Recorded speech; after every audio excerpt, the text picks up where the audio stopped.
देखो बच्चों, सीरीज का एक और हम क्वेश्चन करते हैं, बहुत अच्छा क्वेश्चन है ये भी। इसमें आपको इस सीरीज का सम निकालना है, कितने टर्म तक बच्चों, 10 टर्म। यानी ये तो देखो है नहीं कि हम हर एक टर्म को सोल्व करके उसका आंसर निकालें फिर 10 टर्म को ऐड करें, ऐसा तो सीरीज का कोई क्वेश्चन पेपर में आएगा ही नहीं, नॉर्मल सी बात है। तो पहले हमें क्या लिखनी पड़ेगी बच्चों, इसकी जनरल टर्म लिखनी पड़ेगी, ठीक है। टी आर लिखो। टी आर लिखने के बाद फिर मैं आपको बताता हूँ क्या करना है इसके अंदर। टी आर देखो ऊपर चेंज हो रहा है ना, 1 2 3, जो नंबर चेंज हो रहे हैं ना उसको तो आर की फॉर्म में लिखते हैं, और जो नंबर कांस्टेंट रहते हैं उसको एज इट इज कॉपी करते हैं। 1 2 3 चेंज हो रहे हैं तो इसको तो क्या लिख दो, आर लिख दो, है ना। और देखो ये 1 1 1 हर एक टर्म में बच्चों देखो, पहली टर्म ये क्या है, कांस्टेंट है ना, तो इसको क्या लिख दो, 1 माइनस, इसको ध्यान से देखो, 3 डॉट नहीं है, ये इंटू है बच्चों, ठीक है। 3 इंटू 3 इंटू 3 इंटू, तो ये 3 तो सेम है ना, 3 इंटू, यहाँ देखो 1 का स्क्वायर, 2 का स्क्वायर, 3 का स्क्वायर, तो यहाँ 1 है तो यहाँ पे भी 1, तो यहाँ पे आर है तो बच्चों यहाँ पे भी क्या लिख दो, आर का स्क्वायर लिख दे। 1 की पावर 4, 2 की पावर 4, 3 की पावर 4, यानी कि फर्स्ट टर्म में 1 की पावर 4, सेकंड टर्म में 2 की पावर 4, तो बच्चों आरथ टर्म में क्या होगी, प्लस में आर की पावर 4। समझ गए आप, ये क्या होगी बच्चों, जनरल टर्म होगी। अब इसको थोड़ा सिंप्लीफाई करते हैं हम जनरल टर्म को। आर की power 4 plus 3 r minus 3 r square है ना, माइनस के 2 आर स्क्वायर अलग कर लो और आर स्क्वायर अलग कर लो, इससे देखो क्या बेनिफिट होगा। ये बच्चों पहली तीन टर्म मिलके किसका होल स्क्वायर बन रही है, आर स्क्वायर माइनस 1 का होल स्क्वायर है ना, और माइनस में ये क्या है, आर का होल स्क्वायर। तो बस अब इसको क्या कर दो आप, अब इसको ए स्क्वायर माइनस बी स्क्वायर की आइडेंटिटी ओपन कर दो, ए प्लस बी, और क्या कर दो बच्चों, ए माइनस में बी। अब देखो ये टेलीस्कोपिंग सीरीज का एक पार्ट है जिसके अंदर अपने को क्या करना होता है, इस टी आर को दो सिमेट्रिक टर्म के डिफरेंस के रूप में क्रिएट करना होता है बच्चों। टेलीस्कोपिंग सीरीज के अंदर मैं क्या सिखाता हूँ आपको कि ये पूरी जो टी आर है ना, इसके डिनोमिनेटर में दो मल्टीप्लाई में फैक्टर है ना, हम हमारे को इन दो मल्टीप्लाई वाले फैक्टर्स को बच्चों प्लस माइनस के अंदर क्रिएट करना है, और फिर एक एक करके हम इसको क्या करेंगे, T1 T2 निकाल के फिर सबको ऐड करेंगे। तो इसकी तरीका क्या होता है, देखो इन दोनों टर्म में डिफरेंस बताओ कितने का है बच्चों, डिफरेंस, डिफरेंस का मतलब होता है बस दोनों टर्म में गैप कितने का है बता दो। R square minus r, r square minus sorry r square minus 1, r square minus 1 तो सेम है ना। डिफरेंस क्या होता है, यहाँ पे प्लस का आर है और यहाँ पे माइनस का आर है, आर और माइनस आर में कितने का डिफरेंस होता है बताओ, 2 आर का होता है ना। समझ रहे हो, यहाँ पे भी प्लस आर होता तो डिफरेंस 0 का होता, क्यों, क्योंकि दोनों टर्म क्या है बच्चों, सेम। बट अब की बार एक आर है एक माइनस आर है, तो दोनों में कितने का गैप हो गया, 2 आर का हो गया ना। एक बच्चे के नंबर 2 आए, एक के -3 आए, दोनों में गैप कितने का हो गया बोलो, 5 का गैप होता है ना बच्चों, है ना, 2 और 3 को ऐड करते हैं 5, तो डिफरेंस कितने का है, 2 आर का। यही डिफरेंस आप ऊपर क्रिएट किया करो, ठीक है। ऊपर आर है तो मैं कहता हूँ जितना डिफरेंस है ना, आप ऊपर वो 2 आर क्रिएट कर लो, 2 से मल्टीप्लाई कर दो, 2 से क्या कर दो, डिवाइड कर दो। ये देखो मैं ऐसे लिख रहा हूँ इसको।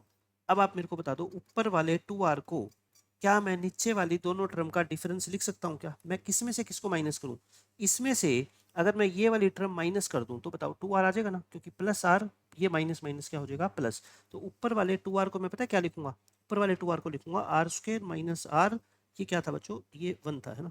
आर स्क्र माइनस में 1 और प्लस आर और minus r square minus 1 minus r. अब आप खुद ही बता दो ऊपर 2 आर बन गया क्या, बस ये अगर समझ आ गया इतना तो अब ये क्वेश्चन हो गया समझो खत्म।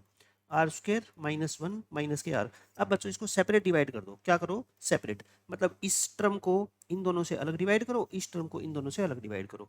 तो सेपरेट करेंगे तो पहली टर्म के नीचे क्या बचेगा, ये प्लस वाला फैक्टर कट जाएगा, माइनस वाला बचेगा ना, r square minus 1 minus r, और माइनस दूसरी टर्म के नीचे बच्चों माइनस वाला कट जाएगा, प्लस वाला फैक्टर बचेगा, आर स्क्र माइनस 1 प्लस में आर। मैं नेक्स्ट पेज इसको लिखता हूँ, देखो टी आर हमारी क्या आ गई, 1/2 1 r square minus r square minus 1 और माइनस के आर, और यहाँ पे क्या बच गया, आर स्क्र माइनस 1 प्लस के आर, है ना। तो सिमेट्रिक टर्म के बच्चों डिफरेंस के रूप में क्रिएट होगी। सिमेट्रिक का मतलब होता है कि जैसे देखो यहाँ आर स्क्र माइनस 1, यहाँ पे भी आर स्क्र माइनस 1, एक टर्म माइनस है और एक टर्म क्या है, प्लस। अब देखना जब मैं वर्टिकली टर्म निकालूंगा ना और फिर सब उनको ऐड करूंगा तो कुछ कुछ टर्म क्या होती जाएगी, कटती जाएगी, ठीक है ना। इसलिए सिमेट्रिकल फॉर्म में अपने को लिखना होता है। T1 बोलो, आर की वैल्यू 1 पुट करना, आर की वैल्यू बच्चों 1 पुट करोगे तो ये 1 माइनस 1 0 हो गया, तो ये कितना हो गया, -1। आर की वैल्यू 1 पुट करोगे तो ये कट जाएगा, क्या बचेगा, 1। ये लिखते जाओ बस, ठीक है। T2 बोलो, 1/2 तो बारह है ही, आर की वैल्यू को 2 पुट करो, 2 का स्क्वायर कितना, 4, 2 का स्क्वायर 4, मैं सीधा ही लिख रहा हूँ, ठीक है। 4 में से 1 गया 3, और 2 पुट कर रहे हो, 3 में से 2 गया 1, ये आ गया। आर को क्या पुट करना है बच्चों, 2, 4 -1 -2 ऐसे, ठीक है। और इसमें क्या होगा, 4 -1 3, 3 + 2 कितना होगा बच्चों, 5, ये प्लस का 5 हो गया। T3, T3 निकालना। अब आर को कितना पुट करो, 3, आर को बच्चों 3 पुट करोगे तो कितना आएगा बताओ, 1 3 का स्क्वायर 9, 9 में से 1 गया 8, 8 और 8 में से 3 गया 5, आ गई है, ठीक है। नेक्स्ट बस एक और लिखनी है, बस यही आपको, इसके आगे नहीं लिखनी।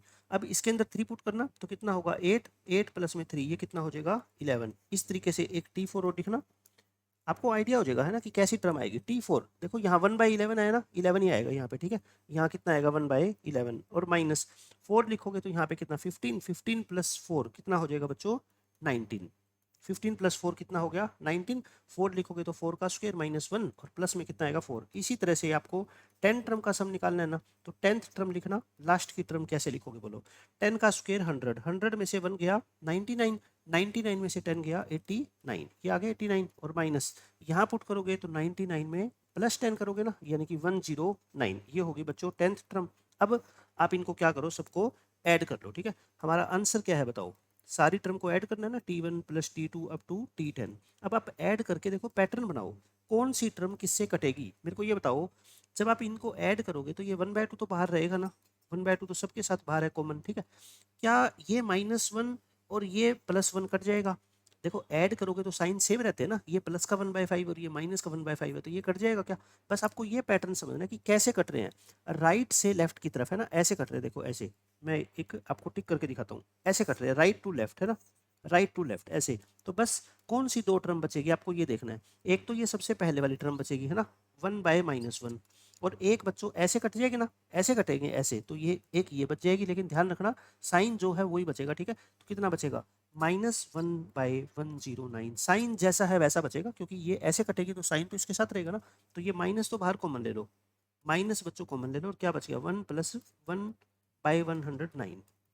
तो इसमें 109 एलसीएम लोगे, 109 प्लस ये कितना हो गया आपका 110 हो गया क्या, और 2 पे काट दो इसको है ना, 110 को 2 पे काटोगे 55/109, यानी -55/109 इस क्वेश्चन का क्या है आंसर है, देख लो -55/109। अच्छा क्वेश्चन था। टेलीस्कोपिंग सीरीज के बहुत सारे क्वेश्चन देखो मैं करवाता हूँ अलग अलग चैप्टर के अंदर, यही नहीं है टेलीस्कोपिंग सीरीज सिर्फ सीक्वेंस सीरीज में आता है ना, इनवर्स ट्रिग्नोमेट्री में भी आ जाता है, हालांकि यहाँ के परमुटेशन कॉम्बिनेशन में भी फैक्टोरियल की फॉर्म में भी आ जाता है, बहुत सारे क्वेश्चन बनते हैं टेलीस्कोपिंग सीरीज के ऊपर, ये उसी का एक छोटा सा पार्ट था। अब बच्चों आप क्वेश्चन देखो, ये क्वेश्चन बहुत ही अच्छा क्वेश्चन है, बस आपको देखते ही कुछ देखो चीजें आपको ऑब्जर्व करनी पड़ेगी। एक तो इसका आंसर आपको log की फॉर्म में दे रखा है, तो आपको log का फॉर्मूला पता होना चाहिए है ना, log 1 + x क्या होता है, x - x/1, फिर प्लस का साइन है तो minus, plus minus alternative sign आते हैं, x की जितनी पावर होती है उतना ही नंबर नीचे आता है, ठीक है। 2 है तो 2, 3 है तो 3, 4 है तो 4, साइन क्या आएंगे अल्टरनेटिव। अगर हम x को -x में चेंज कर दें है ना, तो फिर ये सारे के सारे साइन क्या हो जाएंगे नेगेटिव, क्योंकि x तो -x बन ही जाएगा, लेकिन एक्स स्क्वायर पे तो कोई फर्क नहीं पड़ेगा ना, तो सब नेगेटिव हो जाएंगे, नेगेटिव बाहर कॉमन ले लेंगे तो ये आ जाएगा है ना, ये माइनस साइन इधर उठा लेंगे, माइनस साइन इधर उठा लेंगे, तो ये सीरीज आपकी क्या बन जाएगी बच्चों -log1 - x। रटने के लिए नहीं कह रहा मैं आपको प्रोसीजर समझने के लिए कह रहा हूँ, ठीक है, कि ऐसा कभी आ जाए उसको किस तरह से सिंप्लीफाई करोगे मैंने आपको बता दिया। अच्छा एक बात तो ये कि log आ रखा है तो log1 + x का अपने को फॉर्मूला देखना है। एक देखना ये टर्म बहुत अजीब सी है ना, ऊपर जो टर्म लिख रखी है ये अजीब है, इरेशनल टर्म, लेकिन इसको और इसको देखने से आपको कुछ आइडिया हो रहा है क्या? √3 - √2 का स्क्वायर बच्चों यही तो होता है, देखते ही पता लग जाता है, a² + b² - 2ab है ना, मैंने करके दिखा दिया आपको। √3 - √2 का स्क्वायर ये होता है, फिर क्यूब करोगे ना, क्यूब करोगे तो बच्चों यही आएगा है ना, तो मतलब ये ऊपर क्या लिखा हुआ है पता है, अगर ये x है तो ये क्या है बच्चों x का स्क्वायर, ये क्या है x का क्यूब, ऐसे चल रहे हैं, ये क्या है x की पावर 4, इनफाइनाइट टर्म तक चल रहा है ये, और इसका आंसर आपको ये दे रखा है, और हमारे को क्या निकालना है, इसकी वैल्यू निकालनी है, मतलब कि कुल मिला के अपने को a और b की वैल्यू निकालनी है, ठीक है। अब देखो मैं कैसे इस क्वेश्चन को सोल्व करके दिखाता हूँ। मैं पहले करता हूँ, लेट कर लो बच्चों, इस √3 - √2 को बार बार ना लिखना पड़े, इसको क्या बोल दो x बोल दो। अगर इसको मैं x बोल दूंगा तो मेरे को बताओ अकॉर्डिंग टू क्वेश्चन क्या हो गया। अच्छा मैं इसको सोल्व नहीं कर रहा, ठीक है ना, ये बार बार लिखने की बजाय क्या है, इसको तो लास्ट में लिख देंगे, मैं लेफ्ट हैंड साइड लिख रहा हूँ, सिर्फ लेफ्ट हैंड साइड क्या होगी बोलो 1 प्लस ये क्या होगी x/2√3, और प्लस ये कितना हो गया फिर x²/18, घबराना नहीं है बस लिखते जाओ, ठीक है। ये x³ बनेगा 36√3, ये x की पावर 4 बनेगा divide by 180 and so on up to infinity. अब मेरी बात सुनो ध्यान से, मैंने आपको log का देखो फॉर्मूला लिखवाया था, यहाँ पे आप ध्यान से देखो, तो x के नीचे 1, x² के नीचे क्या होता है बच्चों 2, x³ के नीचे क्या होता है 3, यानी कि मेरे कहने का मतलब ये होता है कि ऊपर अगर पावर 1 है ना तो 1 होना चाहिए, अगर ये एक्स स्क्वायर है तो बस यहाँ पे कितना होना चाहिए बच्चों, 2 होना चाहिए, यानी कि x/1 एक्स स्क्वायर बाय 2 ऐसा है। अब यहाँ पे देखो ध्यान से, यहाँ पे क्या हो रहा है देखो, ये यहाँ पे कितना हो गया 1, ये 1 तो एक्स्ट्रा है ना, इसको छोड़ दो। ऊपर क्या है बच्चों, x की पावर 1, x की पावर 1 है ना, तो आप ऐसा करो, ये √3 √18 ये कुछ बन नहीं रहे, डिनोमिनेटर में क्या बनना चाहिए आप मेरे को ये बताओ, डिनोमिनेटर के अंदर बनना चाहिए बच्चों 1 2 3 ऐसा बनना चाहिए ना। तो मैं ये कहता हूँ कि इस पूरी टर्म को x/√3 को एक बार कुछ और अज्यूम कर लो, ठीक है, लेट कर लो, है ना, थोड़ा सा डिफिकल्ट रहेगा ये क्वेश्चन बस स्टार्टिंग में, यूँ समझ लो ये लास्ट स्टेप है, इसके बाद आपको सब कुछ समझ आएगा, ठीक है। एक दो चीज़ें हैं जो बच्चों ने ज़्यादा प्रैक्टिस की होगी एक्सपोनेंशियल लॉगरिथमिक सीरीज की, उसके लिए ये क्वेश्चन कोई ज़्यादा मुश्किल नहीं है। x/√3 को क्या पुट कर दो, t, तो फिर बताओ ये क्या हो गया, ये क्या हो गया बच्चों, t, है ना, और नीचे कितना है 2। अगर x/√3 को t पुट करोगे ना तो ये पता है क्या बनेगा, ये ऑटोमेटिकली आपका क्या बनेगा, टी स्क्वेयर। अच्छा यहाँ पे मैं क्या करता हूँ, t/2 आ गया क्या, लेकिन मुझे तो क्या लेके आना था, ये मैंने पुट किया 1, और ये क्या था x/2√3, और ये कितना है x²/18, ठीक है, x/2√3। अगर हम इस पूरे को ही पुट कर दें,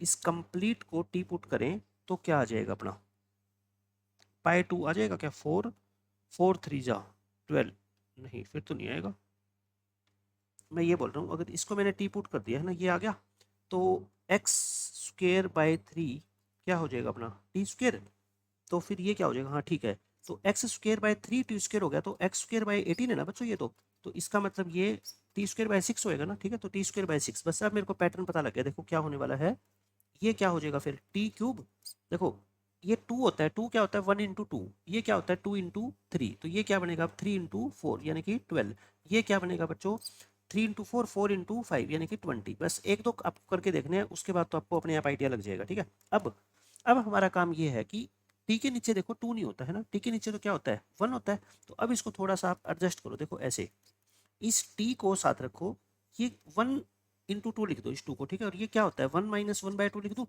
अब तो आप बहुत सारी सीरीज कर चुके हैं, और इसको 6 को क्या लिख दो 2 इंटू 3, है ना, तो ये क्या हो जाएगा 1/2 माइनस 1/3, इस 12 को क्या लिख दो बोलो, 12 को बच्चों क्या लिख दो 3 इंटू 4, तो ये क्या हो जाएगा बोलो 1/3 माइनस 1/4, और ये 20 को क्या लिख दो 4 इंटू 5, तो ये क्या हो जाएगा बोलो 1/4 माइनस 1/5, ऐसा हो जाएगा ना, बस यूँ समझ लो ये इस क्वेश्चन का लास्ट स्टेप था, जो अच्छे वाला स्टेप है, ठीक है।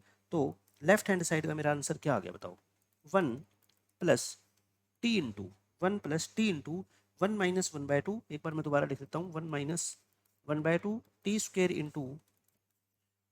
इंटू 1/2 माइनस 1/3, और plus t³ into 1/3 minus 1/4 t4 into 1/4 minus 1/5 and so on, ये चलता रहेगा। अब आप क्या करो 1 प्लस, देखो इसको ऐसे कर लो, t तो अलग कर लो, है ना, t तो अलग कर लो t/1, ये t²/2 होएगा क्या, मैं ऐसे कर रहा हूँ क्योंकि मेरे को ये log का फॉर्मूला बनाना है, ठीक है, फिर इस t³ को 1/3 से मल्टीप्लाई करोगे t³/3 आ गया, इस तरह से ये चलता रहेगा, है ना, यहाँ पे भी चलता रहेगा, और फिर जो बच गया सारी टर्म किसकी बच गई देखो नेगेटिव ना, ये t की मल्टीप्लाई इससे भी तो करोगे, t² की मल्टीप्लाई इससे भी तो करोगे, नेगेटिव बच गई, नेगेटिव मैंने कॉमन ले लिया, अंदर क्या बच गया बोलो t/2 बच गया ना बच्चों, ध्यान से देखो क्या बच गया t/2, और यहाँ क्या बच गया प्लस t²/3, और यहाँ क्या बच गया t³/4, समझ गए, और यहाँ क्या बच गया t4/5, ऐसा बच गया, ठीक है, ये अप टू इन्फिनिटी चलेगा। अब थोड़ा ध्यान से देखो, इसकी वैल्यू अभी मैंने आपको बताई थी ना, इसकी वैल्यू क्या होती है, ठीक है, आप दोबारा देख लेना, माइनस log ऑफ 1 प्लस की जगह क्या हो जाता है बच्चों 1 माइनस, मैंने आपको प्रूव करके दिखा दिया, ठीक है। इसको ध्यान से देखो, टी के नीचे अपने को क्या चाहिए होता है, मेरे को बस आप ये बता दो, आप कहोगे सर टी के नीचे 1 चाहिए होता है, लेकिन यहाँ तो टी के नीचे क्या है 2 है, अब 2 को मैं 1 नहीं बना सकता, अच्छा ना ये पिछली बार वाली सीरीज बन रही कि ये 1 इंटू 2 है, ये 2 इंटू 3 है, ठीक है, तो मैं ऐसा करता हूँ ना, इसको मेरे को क्या बनाना है बताओ t² बनाना है ना, तो मैं बाहर t से क्या कर देता हूँ डिवाइड, और अंदर t से क्या कर देता हूँ बच्चों मल्टीप्लाई, ताकि ये सीरीज बन जाए, तो ये क्या बन गई देखो t³ बन जाएगी, ये t4 बन जाएगी, ये t5 बन जाएगी, देखो अब बात बन गई ना, अपने को पैटर्न वही बनाना है ताकि हम log का फॉर्मूला अप्लाई कर सके। अब ये तो एज इट इज चलता रहेगा 1 minus log of 1 minus T, और ये -1/t, अच्छा, इसमें एक की और कमी है, टी की कमी है ना, देखना ये वाली अगर आपको पूरी एक्सप्रेशन बनानी है तो टी की कमी है, तो इसमें क्या कर दो, adding and subtracting T. T को बच्चों ऐड और सब्ट्रैक्ट कर दो, तो टी को क्या कर दो, प्लस कर दो, ठीक है। पहले मैं टी को प्लस कर रहा हूँ, क्या बच गया उसके बाद, t square by 2 t cube by 3 up to infinity. अच्छा, टी को सब्ट्रैक्ट करेंगे तो ये लो मैंने टी को सब्ट्रैक्ट कर दिया, ठीक है, ये चलता रहेगा। अब बताओ ये क्या बन गया, log of 1 minus T minus 1 by T, ये तो फिर से वही बन गया ना, minus log of 1 minus T, ठीक है। और ये क्या है बच्चों, माइनस टी अलग से है ही, अपना ये आंसर आ गया। अच्छा, ये इन्फिनिटी की यहाँ पे लिखने की जरूरत नहीं है, 1 minus log of 1 minus T, और ये माइनस माइनस क्या हो जाएगा plus, log of 1 minus T upon T, और ये माइनस माइनस क्या हो जाएगा प्लस, और ये 1 बाई टी से टी बच्चों कट ही गया। समझ गए आप मेरी बात? तो देखो ये 1 और ये 1 मिलके कितना हो गया 2, और इसमें से log 1 माइनस टी कॉमन ले लूँ, बस अब तो एडजस्ट करना है। ये क्या बच गया 1 बाई टी, और ये क्या बच गया 1 बाई टी 1 बच गया, ठीक है। अब टी को हमें किस में लेके आना है बच्चों, कॉन्स्टेंट में। अब देखो ध्यान से, इसको मैं फर्स्ट इक्वेशन हम दे रहा हूँ, ये मेरा लेफ्ट हैंड साइड का आंसर है, ठीक है। अब हमने याद करो स्टार्टिंग में क्या पुट किया था, √3 माइनस √2 को x पुट किया था, और फिर x बाय √3 को बच्चों क्या पुट किया था, t पुट किया था, है ना। तो t की वैल्यू वापस से क्या पुट कर दो, x बाय √3। टी को पहले किस में लेके आओ बच्चों, x में, है ना। लेकिन x भी नहीं था क्वेश्चन में, ये भी तो हमने अपने आप अज्यूम किया था, तो x की जगह क्या पुट कर दो, √3 माइनस √2। तो बताओ ये क्या बन गया, सेपरेट डिवाइड करोगे 1 माइनस √2/3 बच गया क्या, यानी t को बच्चों ये पुट कर दो, t को ये पुट कर दो। अच्छा, t माइनस 1 या 1 माइनस टी कितना हो जाएगा फिर बोलो, √2/3 हो जाएगा। सो फर्स्ट इक्वेशन से मेरे को बताओ लेफ्ट हैंड साइड का आंसर क्या आ गया, 2 प्लस, देखो लेफ्ट हैंड साइड क्या थी, 2 plus log 1 minus T, log of 1 minus T, और 1 माइनस टी क्या देखना ध्यान से, √2/3 है ना, एज इट इज है ये, और इनटू इसके साथ मल्टीप्लाई है ये 1 बाई टी माइनस 1। बच्चों इसको अलग से निकाल लूँ मैं, 1 बाई टी माइनस 1। अच्छा, 1 बाई टी, टी कितना है बोलो, 1 बाई टी यानी x बाय √3, तो ये √3/x हो जाएगा इसका उल्टा, है ना, -1। और x कितना है, x है बच्चों √3 माइनस में √2, बस सिंप्लीफाई कर रहा हूँ मैं। और आपको पता है ना, इसको ऊपर लेके जाओगे रैशनलाइज करके, ये √3 प्लस √2 बन जाएगा, और ये कितना हो जाएगा 3 प्लस √6 माइनस 1, तो ये कितना हो गया, आई थिंक √6 प्लस में 2 हो गया, ठीक है। ये कितना हो गया बच्चों, इनटू में इसके √6 और प्लस में 2। अच्छा, जो ऑप्शन में दे रखा है ना आपको, यहाँ पे रूट नहीं है, तो आपको पता है कि log की प्रॉपर्टी होती है, तो √6 प्लस 2 को इसका कोफिशिएंट लिख दो log का, और इसको 2/3 की पावर हाफ लिख सकते हैं ना हम, और हाफ को आगे ले आओ, है ना, पावर को आगे ला सकते हैं। अब मैं जो क्वेश्चन में पैटर्न गिवन है ना, मैं उसी को बना रहा हूँ, बस ये हाफ आगे आ जाएगा, और ये क्या बचेगा बच्चों, log ऑफ 2/3। इस हाफ को इसके साथ मल्टीप्लाई कर दो ना, ये 2 तो अलग है, ये 2 तो अलग है, इस हाफ को इसके साथ मल्टीप्लाई करोगे तो √6/2, और 2 को 1/2 से करोगे तो क्या बन जाएगा 1। ये लो, ये बन गया। अब ये √6/2 क्या है बोलो, √6/2 को बच्चों, √6 को √2 इंटू √3 लिख दूँ, और 2 को √2 इंटू √2 लिख दूँ, √2 कट गया तो क्या बच गया, √3/√2, यानी कि ये बच गया 2 प्लस √3/2, है ना, और प्लस में क्या बच गया 1, और log ऑफ 2/3। ये मैंने सिंप्लीफाई करके आपको दिखा दिया। और क्वेश्चन में ये पता है क्या दे रखा है, 2 प्लस, ये क्वेश्चन में ये दे रखा है, देखो ये मैं दिखाता हूँ आपको, 2 प्लस b/a का रूट, ये दे रखा है आपको b/a का रूट प्लस 1, और log ऑफ a/b। तो इसको कंपेयर करके बताओ, यहीं से कर सकते हो ना सीधा कंपेयर, देखो यहाँ से a की जगह कितना है 2, और b की जगह कितना है 3, देख लो, यहाँ पे a/b है तो यहाँ b/a है, तो उल्टा हो गया ना, और ये रूट में है तो यहाँ पे भी रूट में है, तो इसका मतलब कंपेयर करके a2 और b3 बोलो, आ गया क्या? अगर ये आ गया तो फिर आंसर भी आ गया। आंसर कितना है बता दो मेरे को, आंसर कितना है बच्चों अपना 11a plus 18b, 11a plus 18 into b, 54 plus 22 76, इस क्वेश्चन का क्या है फाइनल आंसर है, ठीक है। क्वेश्चन थोड़ा टफ था, बट एक्सपोनेंशियल लोगरिथमिक सीरीज आपको पूरा किया होना चाहिए। देखो लोगरिथमिक सीरीज का क्वेश्चन है ये। अब ये क्वेश्चन देखो बच्चों, ये जो लास्ट के 3-4 क्वेश्चन है ना, ये टफ क्वेश्चन है, ठीक है। तो इस तरह के क्वेश्चन आप करोगे तो आपके यूँ लगा लो काफी सारे कॉन्सेप्ट एक ही क्वेश्चन से क्लियर हो जाएंगे, किस तरीके से चीजों को मैनिपुलेट करते हैं आप ये सीखोगे। इसमें कहता है फर्स्ट टर्म किसी सीरीज की, ये नहीं पता कौन सी सीरीज है, उसकी पहली टर्म 6 है, और rth टर्म बच्चों उसकी ये है ना, लेकिन rth टर्म की वैल्यू जो है ना वो इंडिपेंडेंट नहीं है r से, rth टर्म के अंदर भी r यहाँ पे देखो है ना, और ये 2 3 अप टू n है, मतलब 2 से लेके n तक है ये। Sum of first n terms of this series is this, मतलब अपने को इस सीरीज की एन टर्म का सम दे रखा है, तो कहता है एन की वैल्यू बताओ। कहने का मतलब अपना टारगेट क्या है पता है, हम खुद निकालेंगे एन टर्म का sum. We will find s n, और फिर क्या करेंगे, जो क्वेश्चन में एस एन दे रखा है उससे इक्वेट कर देंगे। ऐसे ही तो आती है हर बार वैल्यू, है ना।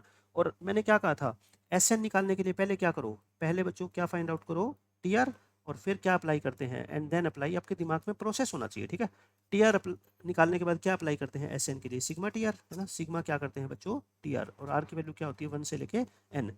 अब आप कहोगे सर क्वेश्चन में टी आर तो दे ही रखी है, ये देखो टी आर, फिर टी आर निकालने की जरूरत क्या है। मैं कहता हूँ ये टी आर दे तो रखी है, बट टी आर के अंदर भी तो टी आर -1 टर्म मौजूद है ना, तो फिर आप इसको टी आर कैसे यूज कर लेंगे, इस पे समीशन कैसे अप्लाई करोगे, मेरे को आप बताओ, ठीक है। तो यानी कि हम टी आर निकालेंगे खुद से, बट किससे इंडिपेंडेंट, ये टर्म नहीं होनी चाहिए यहाँ पे, कुछ और 2 3 ऐसा होना चाहिए, ठीक है। अब मैं उसको सोल्व करके आपको दिखाता हूँ कि क्या है। देखो पैटर्न बनेगा यहाँ पे, पैटर्न जैसे छोटी क्लासों में 8th क्लास में बच्चे को ऐसे सिखाया जाता है कि 1 प्लस अगर आप करोगे 3 तो वो बनेगा 4, यानी कि 2 का स्क्वायर, है ना। पहले 2 ओड नंबर को ऐड करोगे 2 का स्क्वायर, पहले 3 ओड नेचुरल नंबर को ऐड करोगे 3 का स्क्वायर, ऐसे सिखाया जाता है। फिर बच्चे से ऐसे देके 3 पैटर्न मान लो एग्जामिनर ने दे दिए, और फिर बच्चे से इसका आंसर पूछा जाता है ना। फिर बच्चा पैटर्न समझ के बोलता है कि सर ये 5 नंबर है, तो ये आंसर कितना आएगा, 5 का स्क्वायर आएगा। आपको भी अब क्या करना है, जो मैं लिखूंगा ना पैटर्न, आपको वो पैटर्न समझ के और ये बताना है कि लास्ट टर्म फिर लगातार उसकी क्या होगी। अब देखो ध्यान से, टी आर जो है ना, टी आर आपको दे रखे बच्चों क्या, 3 इंटू टी आर -1 और प्लस में 6 की पावर आर। अच्छा आर को कहाँ से पुट कर सकते हो आप, 2 से, क्योंकि 1 तो पुट कर ही नहीं सकते ना, 1 पुट करोगे तो ये क्या आएगा, 0 आएगा। टी जीरो क्या है, टी जीरो तो होती नहीं, तो आर को 2 पुट करो, बोलो कितना आ गया 3, ये एक कम है ना, और प्लस में 6, और आर को 2 पुट कर रहे हो तो 6 की पावर 2 आएगी। अच्छा अब 3 इंटू टी1 कितना है, बोलो टी1 बच्चों कितना है 6, और प्लस में 6 की पावर 2। इसको सोल्व नहीं करना, कभी 18 प्लस 36 54 लिख दो, है ना। फिर उसके बाद फिर वो जनरल टर्म नहीं बन पाएगी। टी2 को आप इतना ही छोड़ दो मेरे कहने पे। टी3 निकालना, टी3 ये रहा बच्चों, टी आर है तो सब कुछ निकल जाएगा, है ना। टी2 प्लस में 6 की पावर कितनी आ गई 3, ये आ गया। अब देखो टी2, टी2 कितना है, देखो 3 इंटू 6 प्लस 6 का स्क्वायर, टी2 को एज इट इज कॉपी कर दो, ये आ गया। और इसको अब मल्टीप्लाई करो, ये क्या हो गया बोलो, 3 का स्क्वायर इंटू 6 की पावर 1, है ना। और ये क्या होगा बोलो, 3 इंटू 6 की पावर 2, और प्लस में ये 6 क्यूब, तो एज इट इज चलता ही रहेगा। अब आपको पैटर्न थोड़ा बहुत पता लग गया होगा। देखो अब इससे नहीं पता लग गया तो मैं नेक्स्ट टर्म और लिखता हूँ, उससे 100% पता लग जाएगा। टी4, टी4 क्या है बोलो, इससे टी4 निकालना क्या आएगी, 3 इंटू टी3 और प्लस 6 की पावर आर। अब टी3 की वैल्यू पुट करो बच्चों, टी3 कौन सी है, ऊपर वाली टर्म देखो, ये रही टी3, ये पूरी क्या है, 3 का स्क्वायर इंटू 6 प्लस 3 इंटू 6 का स्क्वायर प्लस 6 का क्यूब। पुट करना है इसमें, 3 से मल्टीप्लाई करो अंदर, 3 का क्यूब, है ना, और 6 प्लस 3 इंटू 3, 3 का स्क्वायर, 9 नहीं लिखना, ठीक है, फिर पैटर्न नहीं बना पाओगे आप। 6 का स्क्वायर और फिर 3 और इंटू 6 का क्यूब, ये हो गया। और ये सॉरी, मैं इसमें ये 6 की पावर 4 ऐड करना भूल गया ना। यहाँ पे क्या करोगे, 6 की पावर 4 भी तो करोगे, 6 की पावर 4 तो ये तो अलग से है 6 की पावर 4, ये क्या हो गया 6 की पावर 4। अब आप मेरे को बता दो, इन तीनों टर्म को देख के टी2 टी3 टी4 आप टी आर निकाल सकते हो क्या जनरली, देखो कैसे। यहाँ पे टी4 है, टी4 है। अब ध्यान से देखना, 3 की पावर को ध्यान से देखो, 3 की पावर 3 की पावर 3 की पावर 3 की पावर, यहाँ पे 3 की पावर छुपी हुई है बट कितनी है वो 0 है, ठीक है। 3 की पावर 3 से स्टार्ट हुई, 3 2 1 0, मतलब घटती जा रही है। और स्टार्ट कहाँ से हो रही है पता है, टर्म अगर 4 है तो बच्चों इससे एक कम, यानी कि 3 से स्टार्ट होगी। टर्म देखो थर्ड थी तो टी की पावर किससे स्टार्ट हुई थी 2 से। टर्म अगर सेकंड थी तो 3 की कितनी पावर स्टार्ट हुई थी 1 से, मतलब कि 3 की पावर तो डिक्रीजिंग होगी और 6 की पावर क्या होगी बच्चों इंक्रीजिंग। अब मैं आपसे ये बोलूं कि आप मेरे को T5 और बता दो, ये लो T5 निकाल के दिखाता हूँ, है ना। 3 की कितनी पावर होगी बोलो, एक कम, और 6 की पावर कहाँ से स्टार्ट होगी 1 से, ठीक है। फिर क्या होता है बोलो, टी की पावर 3 की पावर 4, 6 की पावर 1, उसके बाद 3 की पावर कितनी होगी बच्चों 3, और 6 की पावर कितनी हो जाएगी 2। फिर 3 की पावर कितनी होगी, एक एक कम, और 6 की पावर एक एक बढ़ती जाएगी। फिर 3 की पावर कितनी हो जाएगी 1, 6 की पावर कितनी होगी 4, और आप समझ गए। फिर 3 की पावर कितनी होगी 0, और 6 की पावर कितनी होगी 5, यानी कि लास्ट में 3 तो बचेगा ही नहीं, अकेला क्या बचता है 6 की पावर 5। अब इस पैटर्न को ऑब्जर्व करते हुए, फॉलोइंग दिस पैटर्न, क्या आप मेरे को टी आर बता सकते हो क्या बच्चों, फॉलोइंग दिस पैटर्न आप मेरे को टी आर बता दो, है ना। टी आर देखो क्या होगी, 3 की पावर बोलो, 3 की पावर कितनी होगी बच्चों, यहाँ अगर 5 है तो यहाँ 4 से स्टार्ट हुई थी, तो यहाँ क्या होगी r-1 से, r है तो r-1, और 6 की पावर हमेशा किससे स्टार्ट होगी 1 से। फिर तो बस अपन समझ गए 3 की पावर r-1 है तो क्या होगी r-2 और 6 का स्क्वायर।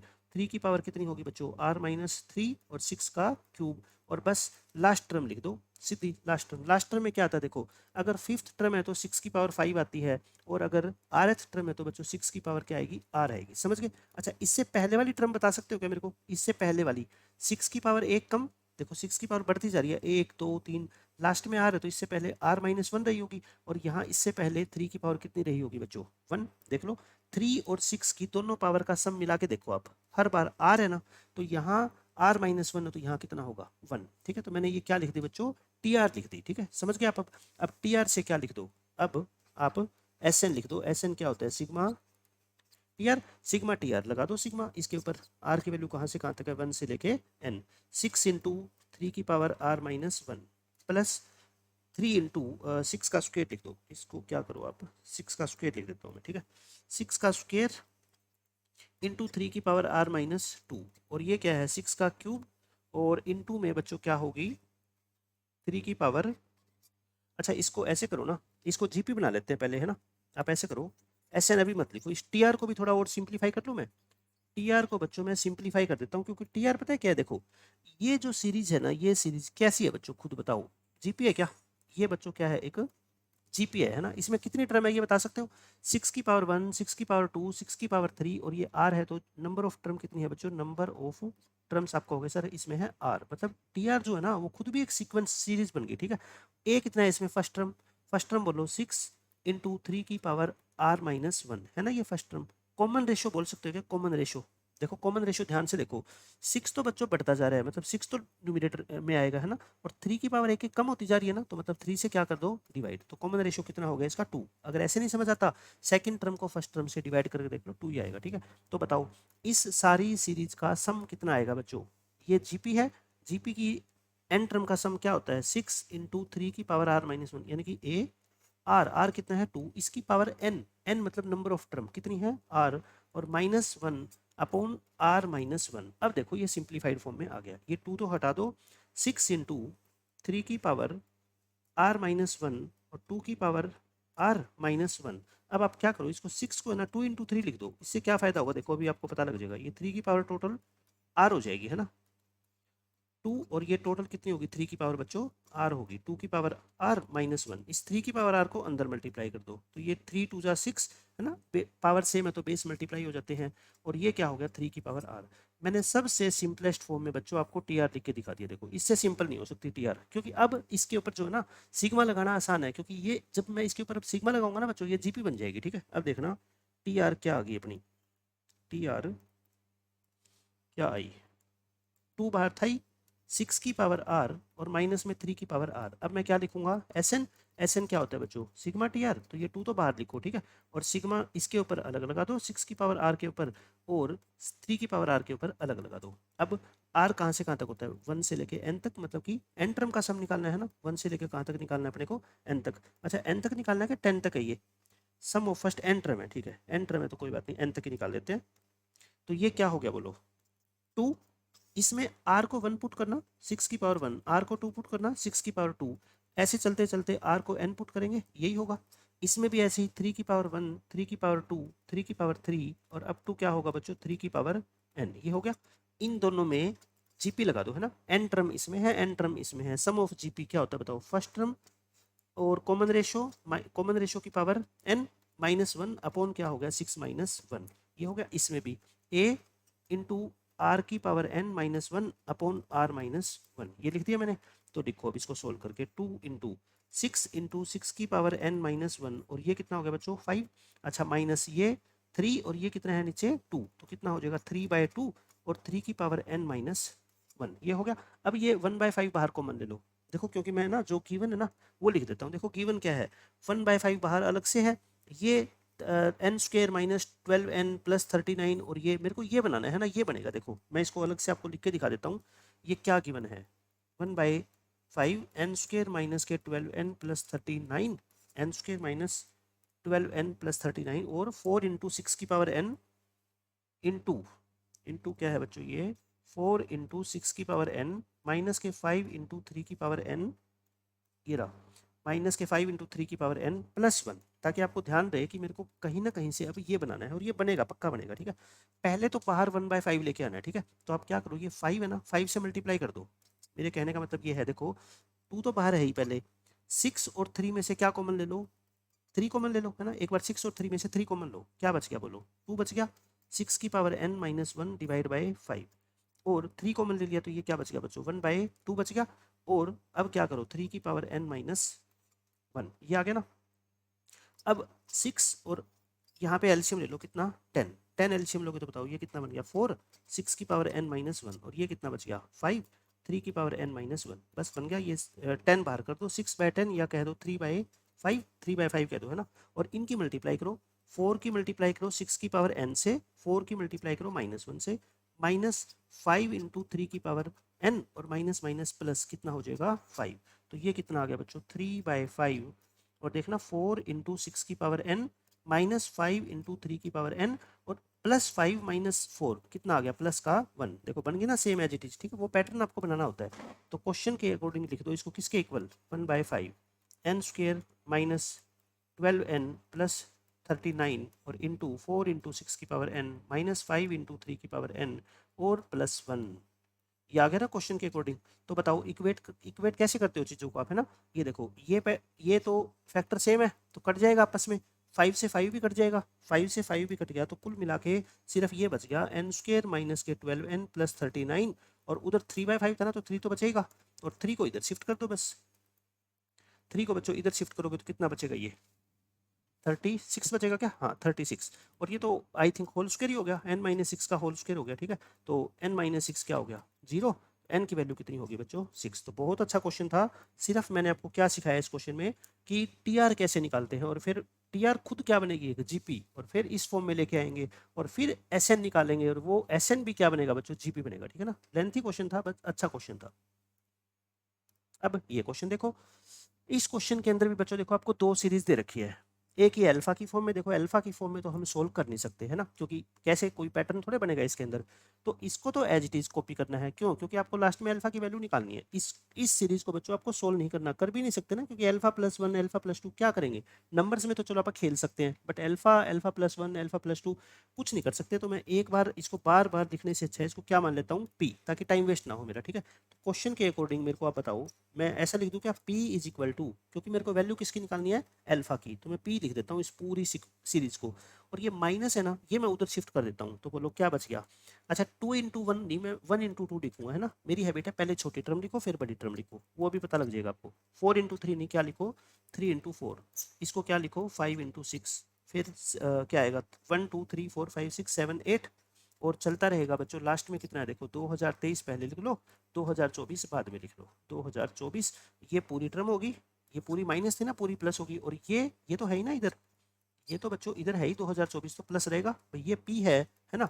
तो ये माइनस वाली टर्म इस 1/2024 के साथ क्या होगी प्लस होगी। अब आपको पता ही है मैं इसके अंदर क्या करता हूँ, बताओ आप मेरे को, इसके अंदर क्या रूल होता है, 1/1 माइनस 1/2 लिखते हो ना, इसको क्या लिखते हो 1/3 माइनस 1/4 लिखते हो, इसको 1/5 माइनस 1/6 लिखते हो। ऐसे ही बच्चों इसको 1/7 माइनस 1/8 लिख दो। ऐसे ही इसको 1/2023 माइनस 1/2024 लिख दो, और प्लस 1/2024 लिख दो। अब देखो इसके अंदर ऐसा नहीं होगा कि कट जाएगी, है ना, इसमें सब अलग अलग है। वहाँ पे तो क्या होता था 2 से अगर खत्म होती थी तो ये 2 से स्टार्ट होती थी, तो फर्स्ट और लास्ट टर्म बचती थी, बट इसमें ऐसा गलती से मत कर देना, ठीक है। अच्छा एक बात तो देखो ना, ये तो कट गए, ये माइनस है ये प्लस है, कट गए ना, तो इसका मतलब मैं सिर्फ ऐसा लिख दूं क्या 1/1 minus 1/2 plus 1/3 minus 1/4 plus 1/5 minus 1/6 अब 2 चलते चलते लास्ट में कितना आ गया बच्चों 1/2023 आ गया। समझ रहे हो आप, ये 20 क्या आ गया 23 आ गया। अब आप इसको अगर ध्यान से देखो, ये कितने टर्म है आप मेरे को बता सकते हो, 1 2 3 4 5 6 और 2000, ये बच्चों 2023 टर्म्स है ना। ये कितनी टर्म बच गई 2023 टर्म बच गई ना। अब आप क्या करो ना, प्लस वाली टर्म को अलग कर लो और माइनस वाली टर्म को क्या कर लो अलग कर लो। देखो ऐसे ये 1/1 1/3 1/5, फिर एक कुछ पैटर्न बनेगा, देखो ध्यान से। मैं क्या करता हूँ 1/1 प्लस वाली टर्म को अलग करता हूँ, क्योंकि है तो इनफाइनाइट टर्म है ना, कोई फर्क नहीं पड़ेगा।